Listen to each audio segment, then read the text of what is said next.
Hey, good day to you. This is Todd. I'm a regular dude walking in the Word.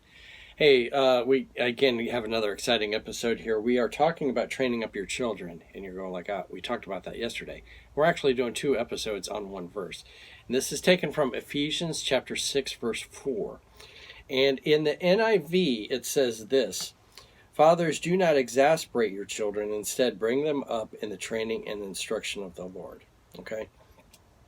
That last sentence there, bring them up in the training and instruction of the Lord.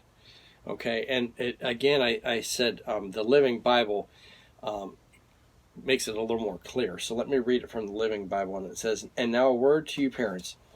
Don't keep on scolding and nagging your children, making them angry and resentful. Rather, bring them up with loving discipline the Lord himself approves, with suggestions and godly advice." Okay, so the bottom line here is train up your children.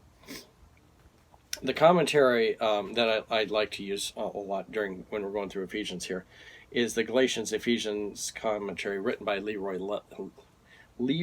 Lawson here. I don't know if you can see that.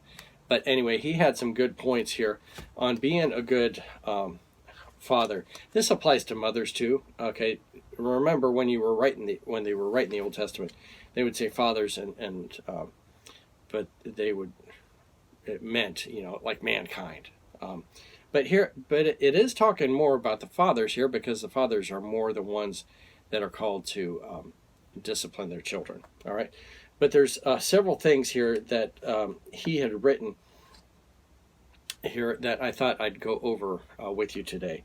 The first thing is begin by being a real father figure to your children. You have to start with that. And that means you got to be there. You have to be around.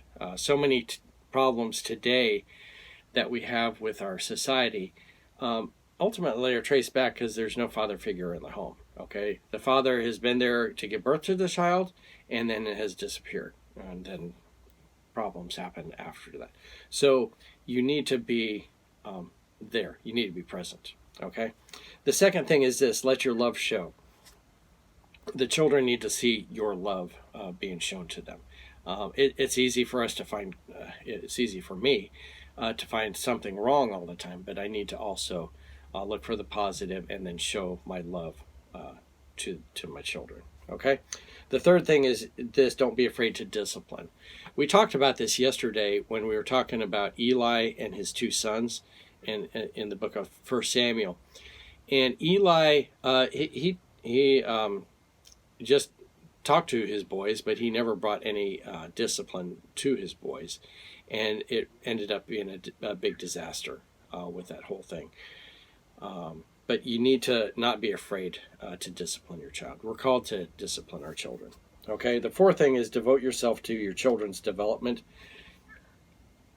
As I see my children grow, there's different things I want to see them develop into, and so I will guide them. So one right now is in the area, maybe weak in finances, so I help her in those areas of finances, and where I'm not maybe that great at it, I have her take a class on it and help her in that way. Okay. And then the last thing is set the emotional and spiritual tone in your household. You can't ask your children to become great followers of Jesus if you're not a great follower of Jesus. Okay. If you're just half-hearted, you go to church on Sunday and that's about all you do, and then you expect your children to become great Christians and missionaries, and you're not that way, it's not going to work out. Okay, you have to set the spiritual tone in your household. Okay, I want to close with Howard Hendricks. Sit down, and it's in this book too, but it's Howard Hendricks, who's a famous author. Set down things he'd like to that we shouldn't say, we shouldn't be doing to our kids. Okay, so these are all good. Don't threaten. Okay, when you threaten, you decimate your authority. And so say, that just discipline the child. Don't threaten to do it. Don't bribe.